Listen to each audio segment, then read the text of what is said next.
কংগ্রেস কর্মীকে মারধরের অভিযোগ তৃণমূলের বিরুদ্ধে। শামশেরগঞ্জের জোৎকাশি গ্রামে 125 নম্বর বুথে মারধর কংগ্রেস কর্মীকে অভিযোগ তৃণমূলের বিরুদ্ধে। জানা যায়, ভোটার যখন ভোট দিতে আসে ভোট কেন্দ্রে, সে সময় বাধা দেয় তৃণমূলের কর্মী ইব্রাহিম ও রেজাউল।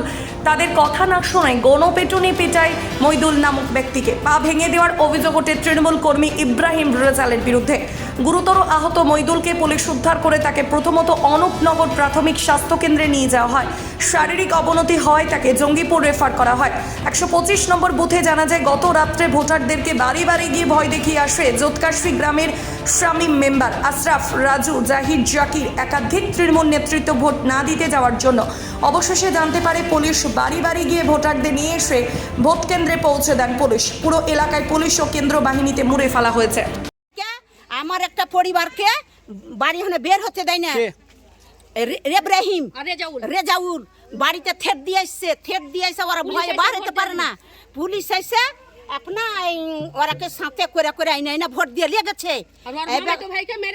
দিয়ে ওর মামাই তো ভাই আসছিল ভোট দিতে, আপনা ওকে একাই পেয়েছে, একাই পেয়ে আপনা ওকে আপনা মেরেছে। বলছি ভোট দিতে আসছিল, কাকে ভোট দিত সেটা ওর ব্যক্তিগত ব্যাপার।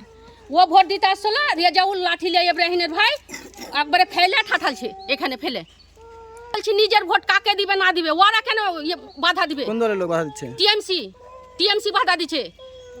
কে টিএমসি দিবে কে কংগ্রেস দিবে সেটা ওর ব্যক্তিগত ব্যাপার। আমি কি করব আমার নিজের মনে আছে, কে জানবে? আপনি জানতে পারবেন কি আমি কিসে ভোট দিব? তার আগে কেন মারলে?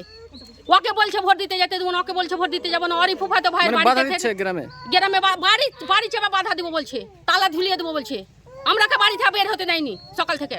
আমার এটিএমসির লোক ইব্রাহিম আর রেজাউল, আমার মেয়ে দাঁড়াল ছিল এই দরজার কাছে, বলছে বাড়ি ঢুকে যাও কপাট লাগিয়ে।